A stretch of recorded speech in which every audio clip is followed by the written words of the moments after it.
TV조선 류동혁 기자. 손흥민, 토트넘과 김민재, 바이에른 뮌헨의 힘이다. 한국이 2026년 북중미 월드컵 파워랭킹에서 아시아 최강 자리에 올랐다. 15위다. 미국 스포츠 전문 매체 CBS 스포츠는 특별한 랭킹을 매겼다. 2026년에 맞춰 각국 대표팀의 전력 변화를 측정하고 거기에 따른 랭킹을 매겼다. 한국은 아시아에서 가장 높은 15위에 랭크됐고 일본은 16위로 뒤를 이었다. 톱 15에 유일하게 포함된 아시아 팀이다. 손흥민과 김민재의 힘이다. 이 매체는 손흥민의 원팀으로 알려졌지만 월드 클래스 수비수 김민재가 2026년에 절정의 폼을 과시할 것으로 보인다. 게다가 정우영 등 좋은 선수들이 두각을 나타내고 있다고 했다. 이 매체는 PSG에서 뛰고 있는 이강인에 대해 언급하지 않았다. 단, 이강인 역시 공격형 미드필더와 윙어로 손흥민과 함께 파괴적 시너지 효과를 낼 수 있다.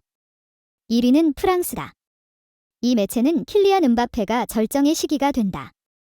여기에 오렐리앙 추아메니, 윌리엄 살리바, 에두아르도 카마빈가, 크리스토퍼 은쿤쿠도 각자의 포지션에서 세계 최고의 선수가 될 확률이 있다고 분석했다. 2위는 잉글랜드다. 2위는 잉글랜드의 차지였다.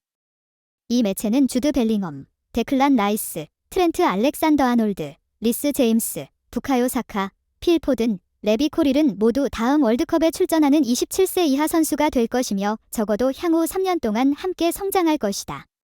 해리 케인이 계속 뛴다면 이 스쿼드의 약점은 없을 것이라고 전망했다.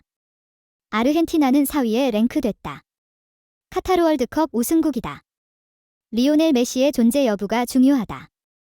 CBS 스포츠는 리오넬 메시는 3년 안에 미국에서 여전히 높은 수준의 경기력을 유지하면서 뛸 수 있을 것 같다.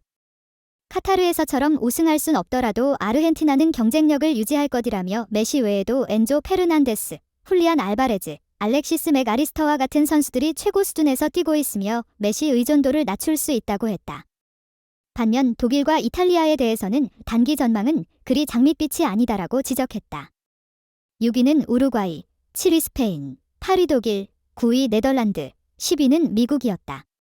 그 뒤를 이탈리아, 모로코, 나이지리아, 노르웨이가 이었다. 일본의 경우 사무라이 블루는 카타르 토너먼트 조별 예선에서 세계를 놀라게 했고 유럽의 주요 클럽들은 일본의 젊은 선수들에게 관심을 기울이고 있다고 긍정적 전망을 내놨다. 단, 한국보다는 한 단계 밑이다. 손흥민, 김민재와 같은 월드클래스 선수들이 없기 때문이다.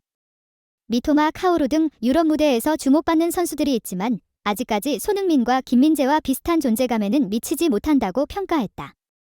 독일 프로축구 분데스리가 바이에른 뮌헨의 괴물 수비수 김민재, D17가 발롱도르, 발론도어 프랑스어로 황금 공이란 뜻, 후보 30명에 선정됐다. 발롱도르를 주관하는 프랑스 축구 전문 매체 프랑스 풋볼은 7일 한국 시간 김민재를 포함한 올해 발롱도르상 후보 30명을 발표했다. 아시아 출신 수비수가 발롱도르 후보에 오른 것은 김민재가 처음이다. 김민재는 또 아시아 선수로는 유일하게 올해 30명의 후보에 이름을 올렸다. 발롱도르는 한 시즌 동안 최고의 활약을 펼친 선수에게 주어지는 축구 최고 권위의 상이다. 발롱도르 최종 수상자는 다음 달 30일 발표할 예정이다. 이제까지 한국 선수가 발롱도르 후보에 이름을 올린 건 2002년 설기현, 반더레흐트, 2005년 박지성, 맨체스터 유나이티드, 그리고 2019년과 2022년 손흥민, 토트넘 뿐이다.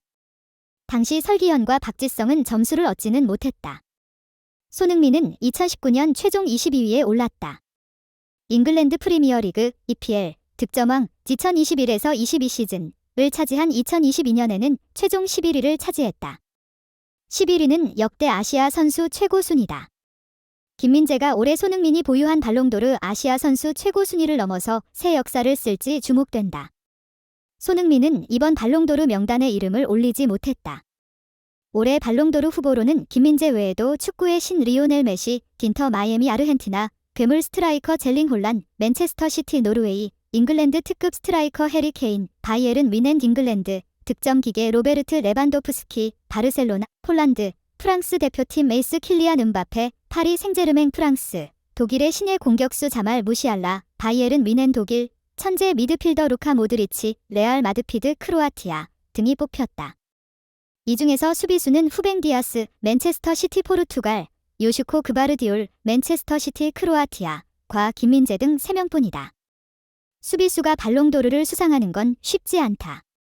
2006년 파비오 칸나바로, 디탈리아가 수비수 출신으로 이 상을 받았다. 발롱도르상을 가장 많이 받은 건 메시, 7회 수상, 다 역대 2위, 5회에 올라있는 슈퍼스타 크리스티아노 호날두, 알라스르 포르투갈는 올해 후보에도 뽑히지 못했다. 중앙 수비수 김민재는 2022에서 23 시즌 이탈리아 세리에 A 나폴리에서 뛰며 최고의 활약을 펼쳤다. 리그 35경기, 2골에 출전해 팀의 최소 실점, 28실점을 이끌며 나폴리가 33년 만에 세리에 A 우승을 차지하는 데 결정적인 역할을 했다. 세리에 A 사무국은 김민재를 리그 최고 수비수에 선정했다. 아시아 선수로 최초 수상이다. 이탈리아를 평정한 김민재는 2023에서 24 시즌을 앞둔 지난 7월 뮌헨으로 이적했다. 이적료는 5천만 유로, 약 715억 원로 아시아 선수 역대 최고액이었다. 뮌헨 구단은 소셜미디어를 통해 김민재, 케인, 무시알라, 뮌헨 트리오가 발롱도르 후보에 선정된 것을 축하한다고 밝혔다. 김민재는 9월 유럽 원정 A매치 2연전에 나서기 위해 위르겐 클린스만 독일 감독이 이끄는 한국 대표팀에 합류했다. 한국 대표팀은 8일 웨일스, 13일 사우디아라비아와 평가전을 벌인다. 스포탈 코리아 남정훈 기자. 황인범이 츠르베나 즈베즈다로 이적하며 걱정을 덜었지만 이제 경기 감각을 올려야 한다. 황인범은 9월 8일 새벽 3시 45분 한국 시각 웨일스의 카디프 시티 스타디움에서 열리는 대한민국과 웨일스와의 국가대표 친선 경기에서 선발로 나올 예정이다. 황인범은 이번 여름 이적 시장의 뜨거운 감자였다. 올림피아코스로의 이적 1년 만에 팀을 떠나고자 했다. 황인범이 리그 최고의 선수기 때문에 올림피아코스는 쉽게 그를 놓아주지 않았고 비싼 이적료를 불렀다. 황인범은 올림피아코스에게 팀이 측정한 1,000만 유로, 약 143억 원가 아닌 300만 유로, 약 43억 원로 떠나게 해달라고 요청했었다. 황인범은 기존 계약이 1 더하기 2년이었기 때문에 자신이 자유계약 신분이라고 주장 중이며 동시에 올림피아코스는 황인범의 계약 기간이 3년이라고 주장 중이다. 올림피아코스 법무팀이 이미 소송을 진행 중이지만 극한으로 치닫는 양측의 공방으로 황인범에 대한 악평은 이미 쌓여가고 있었다. 이탈리아 팀들과 더불어서 독일 분데스리가의 프라이부르크, 보루시아 뛽헨글라트바흐, 아인트라흐트 프랑크푸르트와 터키 리그의 페네르바체, 갈라타사라이가 관심을 보였다. 갈라타사라이가 큰 관심을 보였다. 바실라코스 기자는 황인범이 갈라타사라이에서 핵심 선수가 될 수 있을까라는 질문에 그는 선발 로테이션에 포함될 수 있다. 황인범은 그만한 가치가 있기 때문에 갈라타사라이는 그 정도의 돈을 지불할 것이다. 그리고 그는 그곳에서 용이하게 선발로 나설 것이다 라고 말했다. 하지만 갈라타사라이와 페네르바체의 관심은 사라졌고 가장 최근 아탈란타와의 합의가 있었다고 했지만 아탈란타가 제의를 하지 않으면서 이 또한 무산됐다. 결국 황인범은 세르비아 리그의 츠르베나 즈베즈다로 이적했고 즈베즈다는 5일 한국 시각 FC 츠르베나 즈베즈다에서 한국 대표로 황인범 선수를 영입해 4년 계약을 체결했다 라고 공식화했다. 이제 관건은 경기 감각 향상이다. 황인범은 소속팀과의 분쟁으로 인해 올림피아코스의 프리시즌에 참여하지 않았고 한국에 들어와 있었다. 황인범의 제일 최근 경기는 4개월 전인 2023년 5월 15일 PAOK와의 경기였다. 무려 4개월간의 공백이 있었기 때문에 아무리 개인 훈련을 했다고 해도 경기 감각을 올리는데 많은 시간이 걸릴 예정이다. 축구 선수에게 경기 감각은 필수적인 항목이다. 경기를 뛰지 않으면 체력뿐만 아니라 경기력도 떨어지게 된다. 황인범은 국가대표 미드필더진에서 부동의 주전이기 때문에 황인범의 컨디션 회복은 필수다.